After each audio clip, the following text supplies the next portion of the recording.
So welcome everybody to this first Conspiracy of Goodness Network happy hour. We're happiness hour.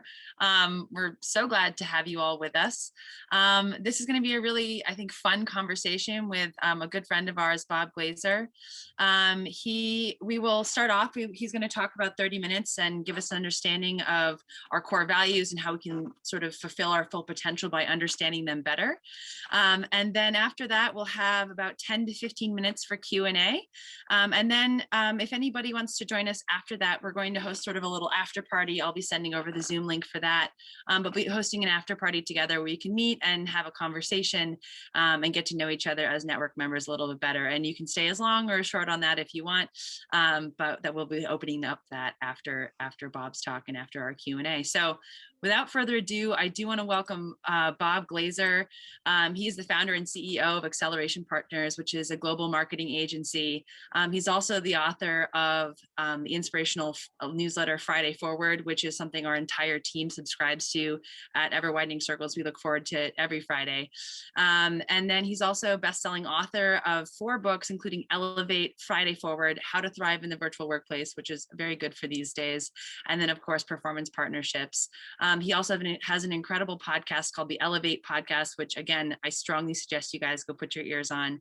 And we are just so fortunate to have him here talking to us about core values, which is something I know that I'm personally really excited to hear more about and learn more about and adopt into my own life. So without further ado, Bob, I'll let you take it away and take us on this great journey. Thank you so much. And let me know, so is the deck running now? Yes, it looks cool. Like it is. All right. So in December 2013, I had a pretty major inflection point in my life. I was invited to attend a global leadership training program with a group called Entrepreneurs Organization that I was involved with about 20 other incredible people from around the globe. And I entered that week thinking that I was going to learn all these tools and tactics that I needed to be a better leader, and was really looking forward to that. And after a few short days, I realized what we were really being pushed to do was to take a hard look in the mirror.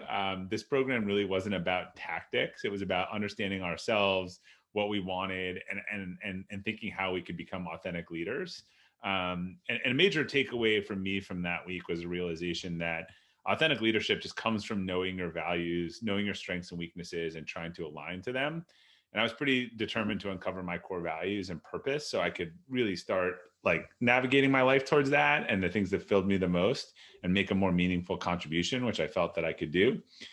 And when I was always aware of the importance of core values, and particularly in that session or in that event, no one gave us the tool to figure it out. Like, so I sort of went on a self journey of, well, I know these are important, I got to do it. And I couldn't find some great resources, but like any entrepreneur, I put some stuff together and did the work. And after 6 to 12 months, I had a pretty definitive list of core values that I started applying to my family, my life, and my business. And that's really when a lot of things started to change for me. And in the first time in my life, I really began to feel like I was reaching my full potential in each of these areas. One of the way I describe core values is, think about, you have this race car and it's in a tunnel. And if you turn off the lights, and you have this really nice car, and that's you, if you turn off the lights, you're going to drive the car, you're going to hit a tunnel, it's going to scrape, it's going to make a terrible noise, you're going to pull it back to the middle, then you're going to hit the other side. You're going to get out of that tunnel, but your car is going to be pretty banged up and not looking good. If you turned on the lights, you'd see the lines, you'd see the edges, and you'd know like where you should stay in your lane. And I think that that's very much the analogy of core value. And someone I've become friends with over the last couple of years, brilliant leader, Gary Ridge of WD-40, he said something in the sense of a company that's interesting. He said, well-articulated values eliminate fear-based second guessing, whatever might result from the choices of our tribe members. That's what he calls us, team members. If they make choices based on our values, they're safe. And I always thought that was really interesting because, Gary is saying there that like anyone who acts at our company under our core values is totally safe. I think a lot of individuals don't know their core values enough to make sure that they're safe with those decisions. And Gary does a pretty interesting thing with some student teams. I think he's done this like 100 times around the world. He teaches a class and he gives them a problem to solve. And he breaks them into 3 groups. And the first group has no core values. The second group, he says, here's the problem you need to solve in the decision. Here are your core values. And the third group has hierarchical core values. So this one's more important than this one or this one. And literally every time he's done it, the group with hierarchical core values comes to the solution the fastest. Non-hierarchical core values second, and no core values. Time runs out and they still haven't figured out how to solve the problem because they're missing the key guidepost that they need to operate around.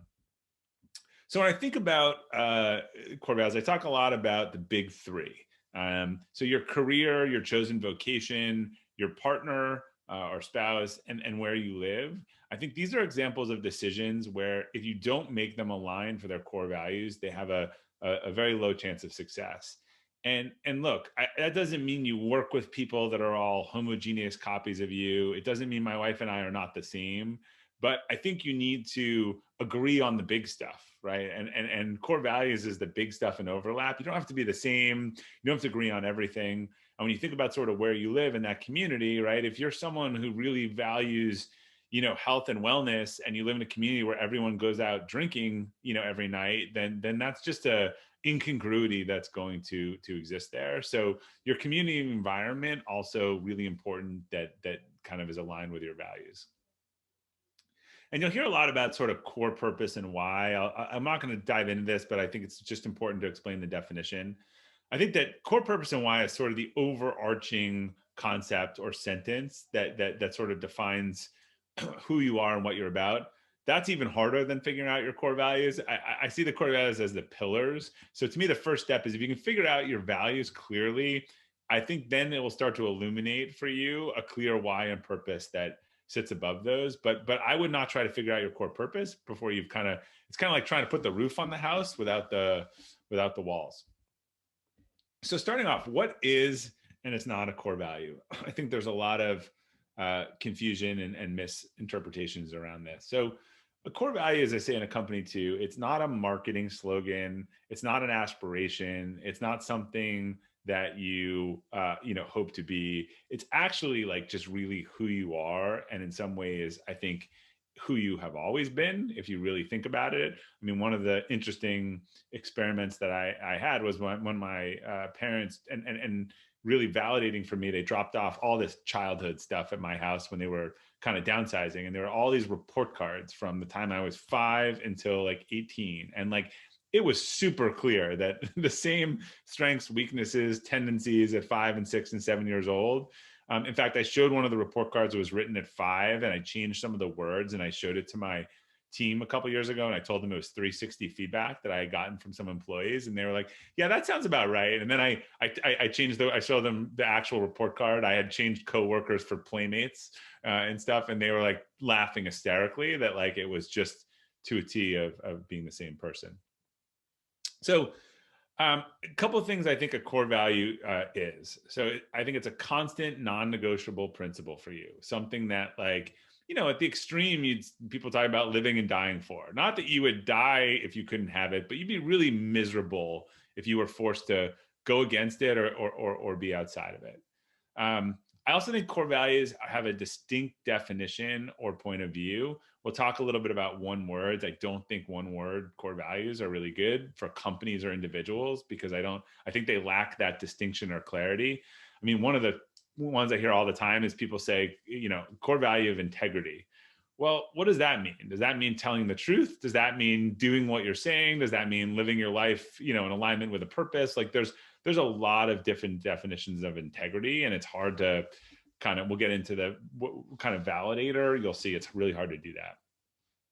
I think they work best as 2 to 5 word phrases. And to me, sometimes the more clever or the more unique, like I have one, respectful authenticity. Like that's not something you see a lot of places. It's not something normal, but it really defines it for me around, I've always believed in being super authentic because I believe in helping people and get better. And then a lot of people, don't, but I also really believe in being respectful and never making anyone feel bad about themselves or otherwise. Like for me, feedback is part of improvement and getting better, which is another one of my core values. And then lastly, I think that it works better as an adjective and noun or an adjective and verb. So, initially I did a bucket that sort of came up with like vision or long term. And just, again, vision, like how do I know if I'm having vision or not having vision? But it's very easy for me to look and say long term orientation. Like, oh, yeah, am I taking a long term orientation on this? Or am I not? So if you test adjectives and nouns and adjectives and verbs, I think those tend to work better in terms of putting a bow on it. So as I said, like discipline, like not a core value, can mean a lot of different things. A much more specific thing would be something like maintain physical and mental discipline.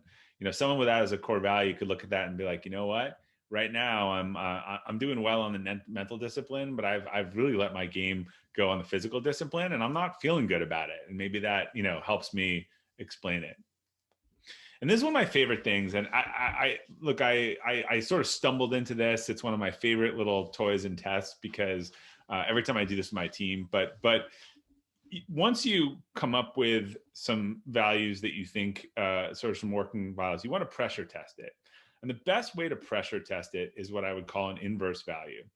And an inverse value is pretty interesting because you think of it, you come up with a core value like long-term orientation, and you think of what is the opposite of that? What does it look like in a person or otherwise? So I would say, all right, if long-term orientation is my core value, how do I feel about a opportunistic, short-sighted person? And I'm like, crappy. I can't stand talking, to those people. And the reason is they're not bad people or otherwise, but their embodiment of what they are or do is violating your core value, right? That core value has these lines and it is violated. So when you create this avatar that's breaking your core value, it should bother you. It shouldn't be like, it should really feel like kryptonite.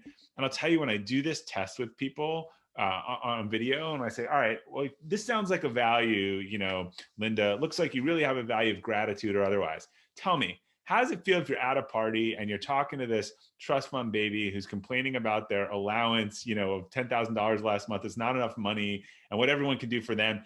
And most of the people don't have to answer. I know if I have it right because I can see their face muscles tighten. I can see the look of disgust on their face. Like I've presented this avatar that's the antithesis of their core value. And so inverse values are just a really good way to pressure test. Like the inverse of it really should not feel good to you. Like if not, it's probably something that's important to you, but it's not a value. So I found that, that is, if you're doing this exercise with someone else, like invent a character that is the opposite of whatever they tell you the value is, and just watch their face, watch the reaction, and it should be pretty telling. So once and we're talking through this at a high level, but if you start getting the theme right, and I'll go into some of this in the course. If you start getting the theme right, then how do you know you come up with a good label on it? To me, the label is the sort of how you make it accessible. And I've come up with this thing I'll call the core validator, to just, once you get the right, so the pressure test tells you that you have the right concept, but then to put the right label on it, that's what the validator is. So is it a phrase rather than just one word? We talked about that. Can you objectively rate yourself on it? So this is really important. I think this is important in like businesses too. Like you have to have things that are objective. So if I said, look, one of my core values is self-reliance. Like, how did I do on self-reliance last month? And I was like, you know what? I really did well. Like I took on the things myself. I did that. I felt good about it. Like, or I really didn't do a good job. Or, you know what? I'm struggling right now because I'm too focused in work that is short-term oriented, not long-term oriented. So it really becomes like, if it's worded correctly, you can rate yourself. You can say, I'm doing a good job with these things.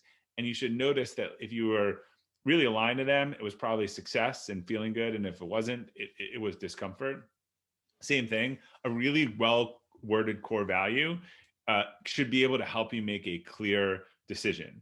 So particularly during the pandemic, right? If I had to make a clear choice, I'd be like, well, look, this is terrible, but if I'm thinking about the long-term implications of our company, then this is the decision I have to make right now in order for us to be even around here in the long term. So a well-worded core value, you can clearly use it as a decision-making rubric.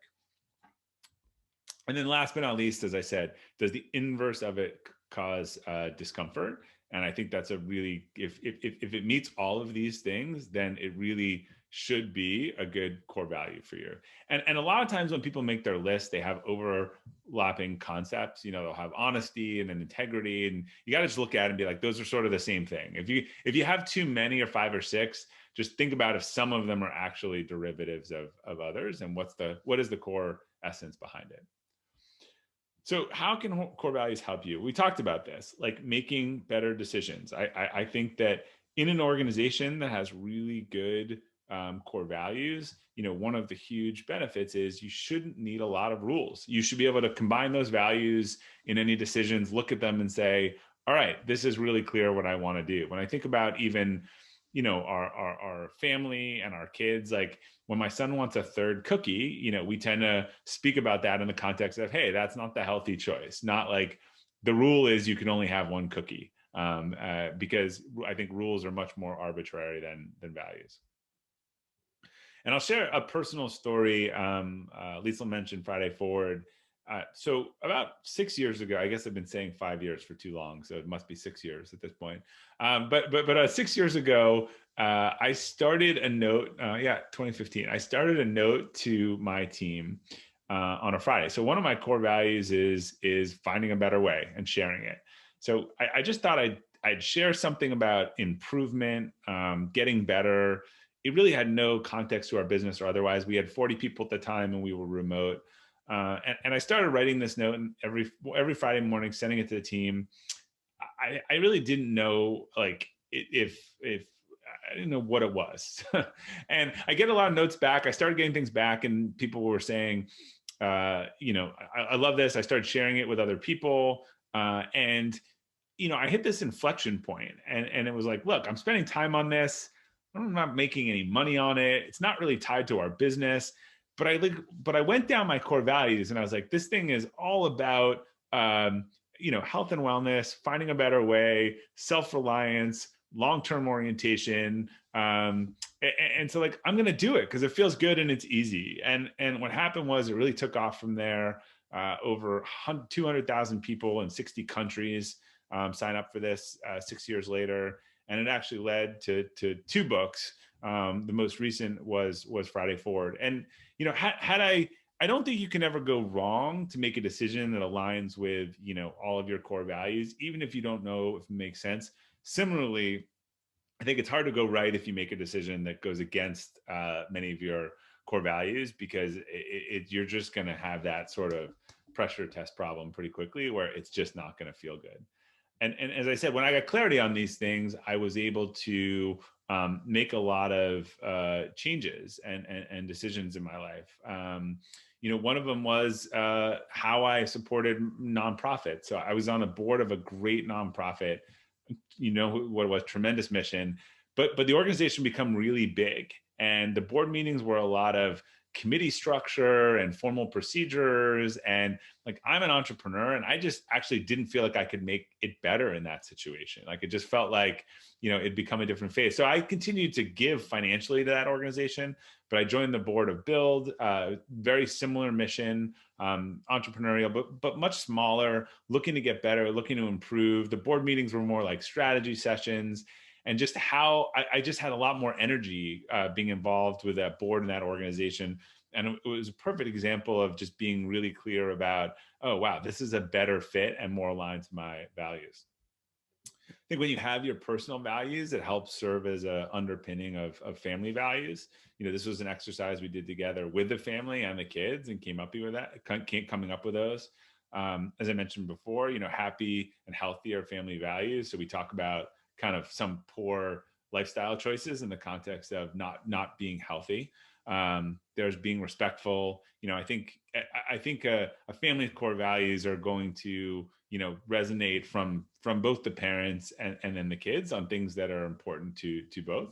So we talk about these a lot. We have a sign, we use these words. I think one of my favorite moments as a parent was when we had my middle child had a parent teacher conference, and actually with the teacher in her write-up had used like 4 out of these 5 words. And I was like, it was like bingo. I was like, great, we're doing a good job there then. Also, when you know your core values, I think it really helps you to define the leadership values, your personal leadership values, but also making sure that you understand your organization's leadership value and there's alignment. It's very possible. Look, a lot of companies have core values that aren't really core values. The ones on the walls aren't actually the core values. But a lot of times it actually causes some introspection of like, hey, my personal core values really aren't aligned with the either stated values of this organization or the values that I'm seeing on a day-to-day basis. And that's why like I'm not feeling great about that. And again, to the example earlier, I don't think core values misalignment in those big situations can survive well over the long term. I just don't think you'll be happy. You don't have to have the Jerry Maguire, drop the mic and run out of the organization. But I actually think it'd be important at that point if you really had that clarity to say, look, I've got a family to feed and whatever, so I am going to leave. Like it just may not be today, but I'm going to put my energy into finding an organization that better aligns with my values. And look, I would say like our values aren't for everyone. Like Own It is a very specific level of accountability and independence that we are looking for in people. It aligns to our work style, it aligns to how we work. It is not everyone. It is not for anyone. There are people who deeply believe in including all opinions and collaboration and, getting everyone's opinion in on everything before making a decision. That would not work in our organization. There's some organizations where it would work really well, but it wouldn't work well in our organization. And we actually think it's a good thing if leaders identify that. We've actually had some leaders, upon identifying their core values, also realize that they had some people on their team who had, if you have a one sort of overlap of opposite, it's okay. If you have 2 to 3, of your 4 core values, and they're like, look, it's not a bad person. We have fundamentally different views on stuff. And they've talked about maybe this person should shift to a different team, because for both of those people, those are going to be the immovable things that they're always going to bump into. But that introspection and being able to go back to their teams and say, I now understand my core values and these are what they are. A great example of that is, and I've seen this multiple times, people who have some aspect of trust as a personal core value. What happens is they were never able to articulate to people on their team that being 5 minutes late, not being findable, not finishing what you said you were going to do was actually a huge violation of trust for them and put them in the penalty box. Like they may have seemed like very little things to a trust person. So those people would actually go back to their team, present it and say, look, I understand now trust is a core value of mine. Trust is really important to me. Here are things that you might not realize that might really break trust for me. And it really helped improve those relationships. I think it's important, if you choose to get started down this process, if you choose to, I'll show you information on the course I put together, which is only an hour. It's not an hour of work. I think the reflection takes time. The process takes time. Even when you get a working list of core values, you need to kind of road test them, try them out. I made changes for months. Also, one of my values is finding a better way. So it's very hard for me to leave things alone and not tweak them. So it probably took me longer than the average person. But the word core in core values, I think, is pretty important. And one of these things are core. I find that I always tell people I'm not a psychologist, I'm not a therapist, but I'm working in service businesses for almost 20 years. I feel like I might play one on television. One of the things that I have seen about this process is some real personal catharsis or breakthroughs as people core values are very often tied to formative childhood experiences. I would say 8 out of 10 times.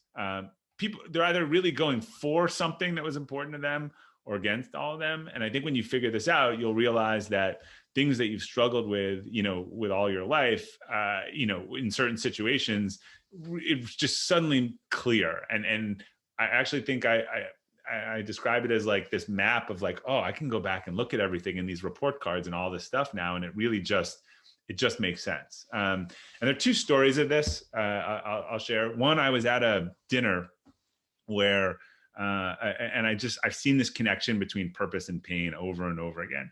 And I was at a dinner with 10 people, and the person had hired, or was on a topic, and the person hired one of these like sketch artists, who turn the whole thing into like a whiteboard as you're talking.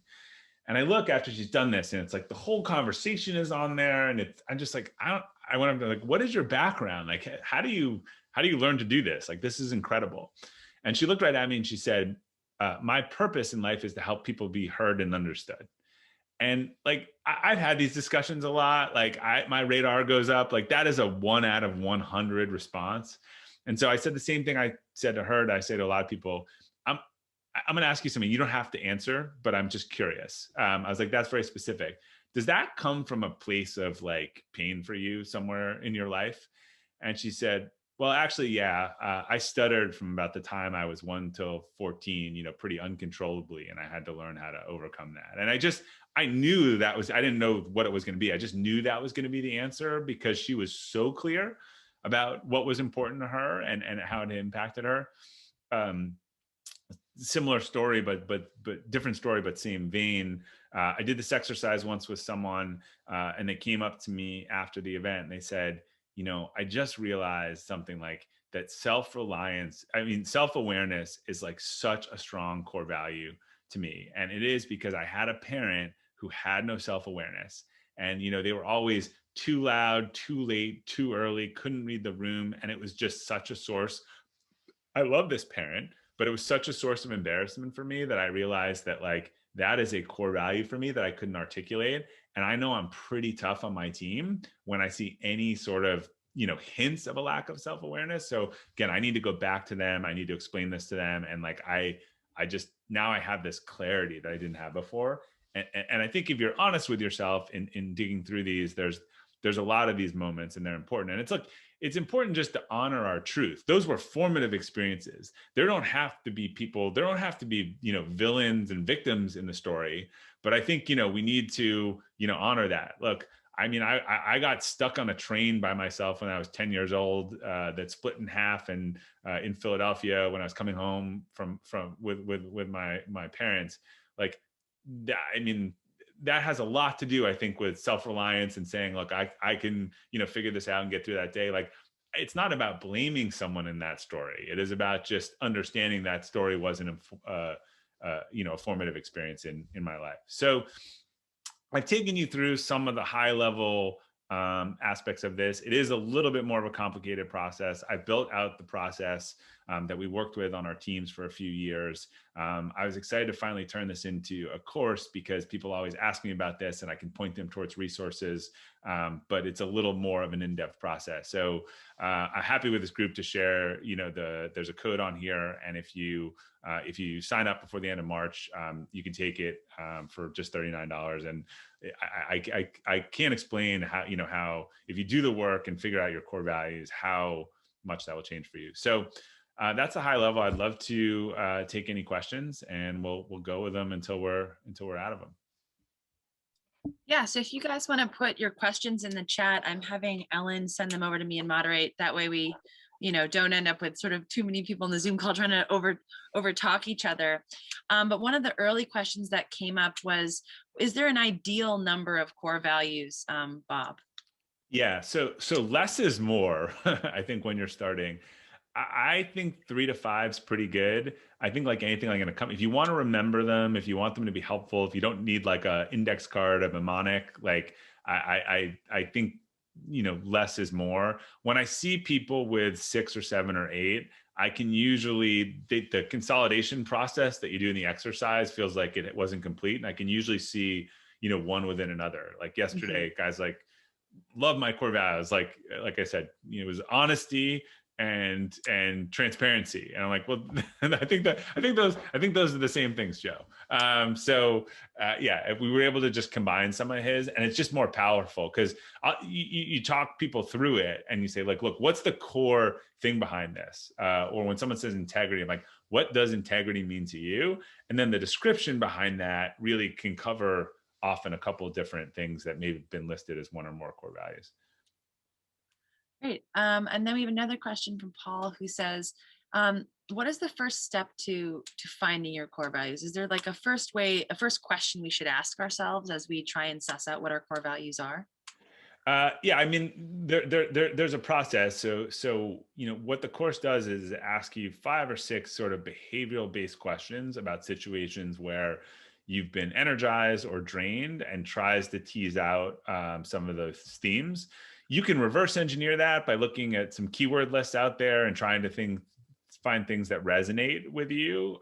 But then the process is really of sort of consolidation, trying to get to the themes, and then also making a term or a name that is accessible for you. So look, the other thing, if you want to sort of go right to the harder exercise, if you ever heard this, is like, what would you want said about you as at your funeral? Like, as someone reading your eulogy, what would you want said? I did that exercise, and when I went back and did the core value thing years later, I found that there was a ton of correlation. It wasn't as clean there, but there was a ton of correlation, because how you would want to be remembered and the emotional piece of that, I think, tends to dive down right into the core value. So if you want to go write your eulogy, that's another, maybe with a glass of wine. It seems depressing, but it is very enlightening. Um, One of the questions that we have here is, how in depth, this is a family kind of one, is how in depth do you go into this with your own children? Like, at what age can you start bringing this up with them? Or is this something like you and your wife decided to talk about before started to bring this up with your children? Do you mean the individual values or the family values on that? Do you know? Uh, Callie, did you mean individual or family? I can just ask her. Family. Family.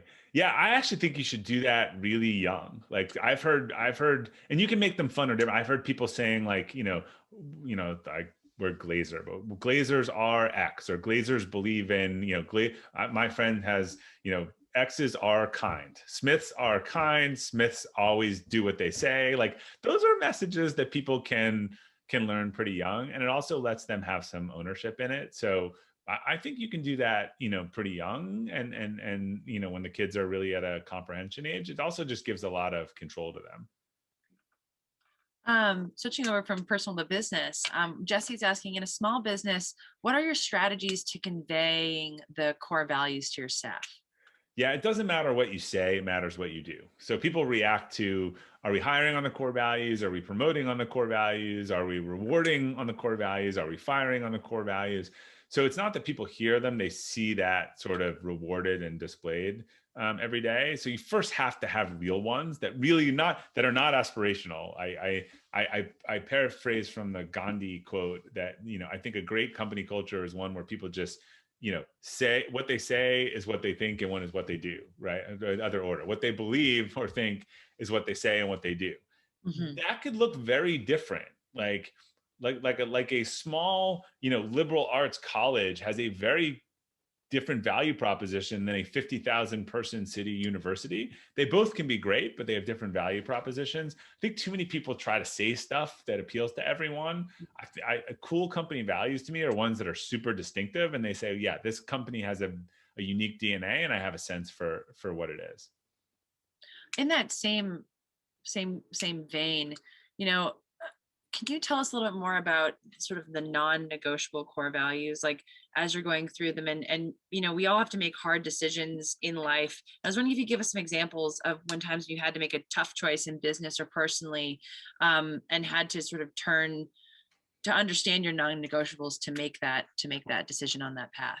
Yeah, and what's interesting is that's why your core values need a hierarchy, Mm. because at some point they will be congruous. If you tell me 2 core values, I can create a scenario, where they might not be, where one would go against the other. Like, someone just said recently, like, I like to tell people the truth, and I always like to help and support them. And I'm like, well, what about when the truth is going to make them feel bad? And they were actually very clear about which one they were willing to put above the other one. So yeah, look.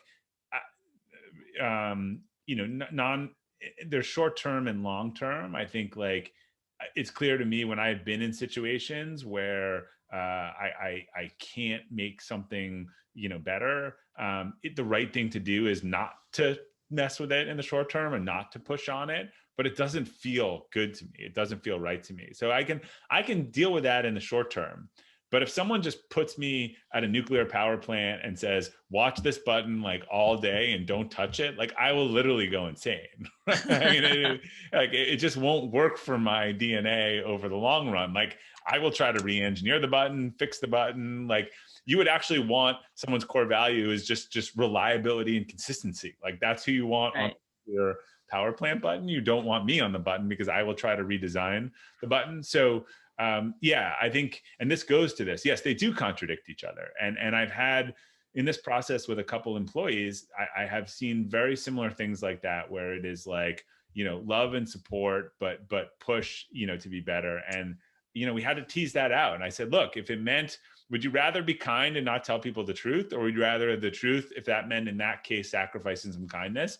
And they were pretty clear on their answer. So I think it is important to be like, look, I might have to suppress my long-term, sometimes and say, look, if I want it to be better, then I need to make this short-term. It's a short-term thing, not a long-term thing. So once you have them out there, there are situations certainly where I have had to be like, look, I would love to be self-reliant, but if I don't ask for some help on this, like I'm gonna like burn out to death. And that violates my health and wellness core value, violates my long-term core value. So hierarchy, you can play around with hierarchy once you start to do the scenarios. And if you could come up with a scenario, you could reverse engineer, take anyone's two core values, and you could probably think of a situation where they might be, a pressure test. And I think most people do that. And yeah, look, the hierarchy can change over time. I think core values don't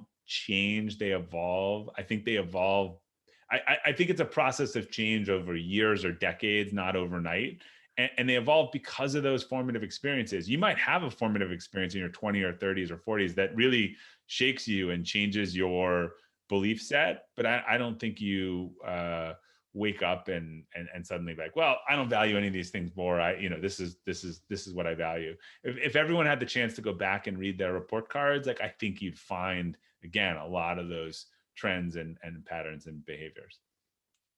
So yeah, so core values, so the hierarchy of your core values may change over time, but your core values, sort of the central ones, probably aren't shifting nearly as much, or shifting in some cases at all if you're going all the way back to report cards. Yeah, I think if you had a big exchange, a big loss, a big experience, I think that certainly could really probably insert a new value for you or pull it up into your top three from maybe lower down, or it could change the hierarchy to you, right? I mean, if kindness was one of your core values and you just were, really severely, affected by someone who wasn't kind or disrespectful or otherwise, like it could push it up for you in terms of important. Another question Linda put out there was, as social entrepreneurs, we are often faced with having to settle. Have you seen people or yourself have to scale back the hard and fast commitment to values in order to sort of get their big break, or in order to move themselves forward? I actually think it comes down more to hierarchy. I think that because again, if you're actually sacrificing, like we actually as a company came out, during when the pandemic started, we sort of came out with a reaffirmation of here is our sort of these are our operating principles for the next couple of months, and here is the hierarchy. Like save the company, save the team. And we were honest, like, look, because if we don't save the company, there's no team. If there's no team, there's no clients. Look, I think there are times when you actually have to suppress one thing for the benefit of the other. But I don't think, or you have to turn out, like every strength is a weakness. And sometimes it doesn't call for the strength, at 105 degrees, it can become a weakness. You need to just tone it down a little bit. So, but I think that's more of an intentional trade-off than saying, look, if I have to start making decisions that go against what I actually believe for a consistent period of time, I'm going to feel pretty terrible. It's not going to feel good. And then sort of working sort of off that question, for those of us, who are either working for other people or even starting our business, I mean, how important do you think it is for us to make sure that our core values are a part of our work? Is that totally necessary for them to line up perfectly, or should we be looking for some ratio of overlap there? Yeah, it shouldn't be perfect. It just shouldn't be diametrically opposed. Yeah. I think it's not, like I said, we're not looking for carbon copies of ourselves. You want people who push you and are different and have different ideologically and perspective. But I don't, here's an example of a group. If you are devoutly, religious, and let's just pick, and you want to be, you want to get together and have people operate in tribes and want to get together and have a weekly, prayer group with other people who are devoutly religious, you probably don't want a rampant atheist in that group, right? Not that anything wrong with that, but you don't probably want in a prayer session someone saying, this God crap, like I don't believe in it every week. Like that's just not for that purpose and that group. That's just not really going to be a good alignment for you. Maybe in a philosophy class or something else, where you were looking for that. But in that case, you were really looking for a specific thing and an alignment, and that's probably not going to be a good match. I think we have time for a couple more questions. Linda just asked, how about when people are starting out? There's a connection between living with joy and sticking to your values. I know some of our members on here are sort of new into the workforce, and there's that trade-off sometimes between getting that first job or getting that opportunity. I think even if you're later in your business life, getting that opportunity with maybe a client or whomever, what does that trade-off look like? Do you have any experience with having to deal with those trade-offs? Yeah, I think that I think living with joy is being aligned to values. I just don't think people have the articulation. They don't have the words to know it. So they're driving that car, like not really clear where the sidewall is, because the people I know are living with the most joy are living a very aligned, life. And I think if you consciously realized you were making a decision that went against your values, you would not want to do that. I mean, I can let me be careful in this example, but I've had some examples of other, anytime I have in a personal relationship, or let's say a relationship to the parents of another kids as they're developing those things, and you're having your kids go drive with other kids and meet with them and go to their house. Anytime I have had an inkling of a question of values with parents or family or people early on, and I have ignored it, it has reared its head as a uglier situation later on. And then there's usually a lot of regret where I'm like, something I knew that, like, I felt a real, like, not alignment there. And then, it tends to blow up. So I would say I have much more regret of the times when I try to talk myself out of the spidey sense, because I think it always, you have that employee, and this isn't a values thing, but it's a similar analogy, where there's a judgment issue very early on. Like the first meal they go out, they get lobster and 100, like you're almost always going to be dealing with a really bad, bigger judgment issue later on. I think it's the same sort of analogy. Don't ignore the little things in that context, I think, because I think they just come back and play themselves as bigger things. That's really, really great advice for alignment. To sort of wrap us up, I'm wondering if you could give us some examples of some of the core values that you've seen or stumbled across. Very often I'm one of those people who, for instance, we're running a gratitude, trying to make gratitude a habit as on our network with our monthly challenge. I'm the kind of person who someone will say, "Oh, I'm so grateful for the smell of lemony things," and now suddenly I'm thinking of lemony things as something to be grateful for. I mean, do you have any core values that you've run across that you think are sort of interesting combinations or interesting ideas that could inspire some of us here today to consider those sort of combinations within our own core value evaluation? Yeah, you just gave me a great idea, because I am a find better way core value. I'm going to create sort of like a hall of fame of slide of the ones that I like, because I think that's a really good question. There's usually ones around, a lot of people have a trust one, right? And or something around that, and what's the version to them. I really break down people's integrity ones, like someone's like, do what you say what you do. Like that's my operating principle. What did someone have?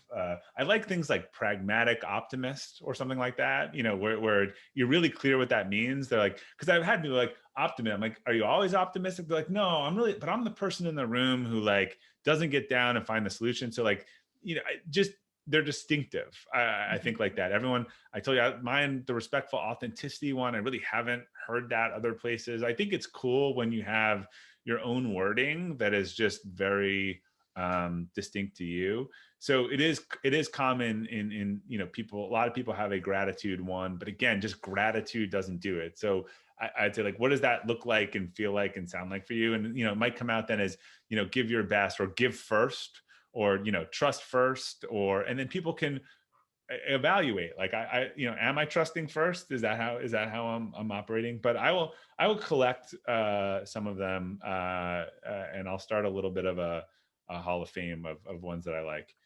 I absolutely love that. Well, I don't know. I'm not seeing any new questions in the comments over here, but I want to thank you guys all for joining us today and for this great conversation with Bob. Thank you so much, Bob, for joining us. I'm really excited to go take the course, and I know that Dr. Linda, she mentioned in there, Dr. Linda is the founder of Ever Widening Circles. It's gotten very dark for her since she started. Yeah, it's gotten very dark since sunset for her. A ghostly look there. But she took the course, and she and I have been talking about it a lot, and I know that it brought a lot of value to her. So I'm really excited to take it myself. And at this new fluctuation point of starting off into the Conspiracy of Goodness Network and growing this community, I hope that maybe it helps inform our values as a community and that we can work through it together. So thank you so much, Bob, for joining us. And for everybody on here, we're going to have a recording of this talk if you need to go back to it. I know I ran out of space to write down notes. I wrote down too many notes.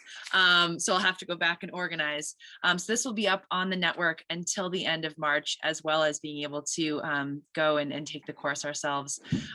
So thank you so much, Bob. We really appreciate it. For anybody who would like to join us, I will put a link in the chat to a little sort of get together. You guys are totally welcome. I know that we will wrap up, we're wrapping up this before 7:30, but if anyone wants to join in and just say hello, I think the mics should be working for everybody on that. I'm going to have Callie and or Ellen put it over on the network site. In addition, we have a really short survey to give us a little bit of feedback about the happiness hours and get a little more information for you guys. So it feels very weird not to have a room of claps. I'm so very used to that, but thank you, Bob. I saw a note that someone is having a problem. I'll make sure the code is working. Typically it's at the registration screen. Some people don't find it, but I'm pretty sure we tested it. I'll make sure it's working. Awesome. Well, thank you, Bob. And thank you, everyone. We'll send over a link shortly if anybody wants to join us for a happiness hour after hour, if you will.